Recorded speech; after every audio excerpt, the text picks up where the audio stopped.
Good morning, Americans. This is your favorite alien and Bubba here on Thursday, April 9th, 2020. Wanted to do a commentary today with me and Bubba sitting in for Paul Harvey and call it Return to Normal.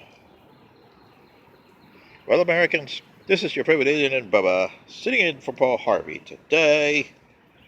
Stand by for a commentary.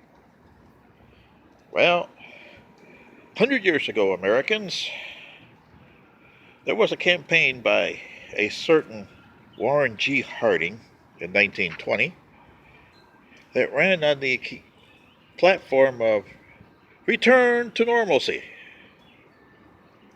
Now, mind you, in that year you had a pandemic like you do this year, a lot worse than you did this year.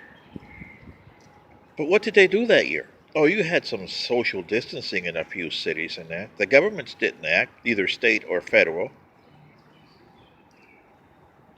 The outcome of that pandemic was 628,000 Americans, they said, passed away. How many got infected? Well, records don't exist to substantiate that.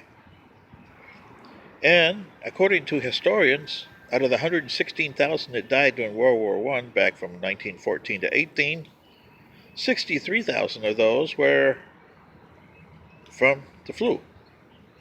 So you're looking at about 690,000. So if we take the figure of 690,000 Americans perished on the Spanish flu 100 years ago, in 1920, which was the height of the epidemic, okay, you still had baseball.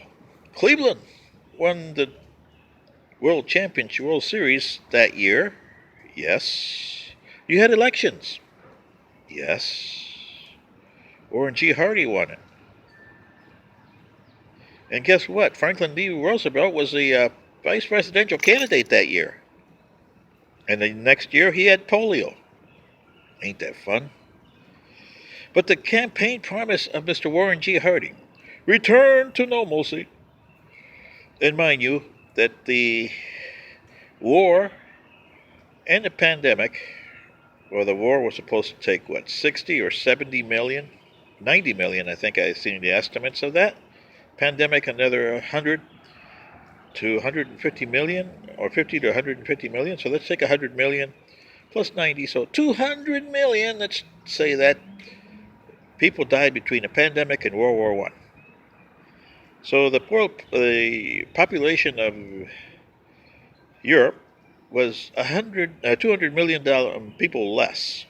The United States still had 106 million because they only lost 690,000. So if we go with that, Americans, and like I said, return to normalcy, what was that?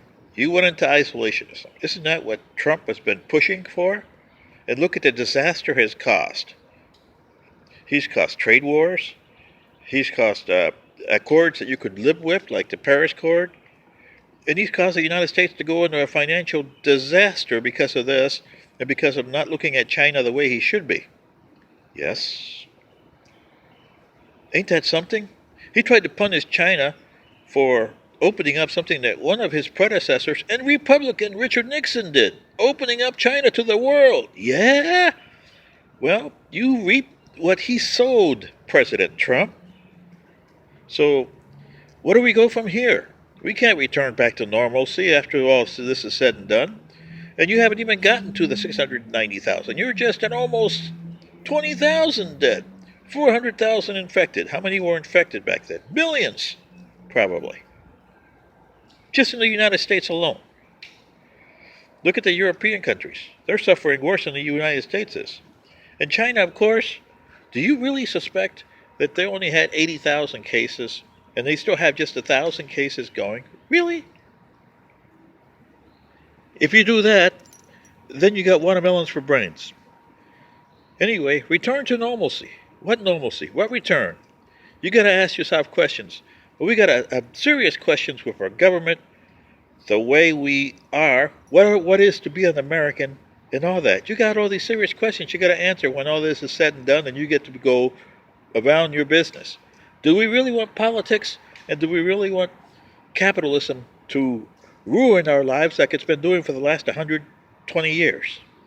That's questions you have to answer, Americans. This is your favorite alien and Bubba, sitting in for Paul Harvey today. Good day.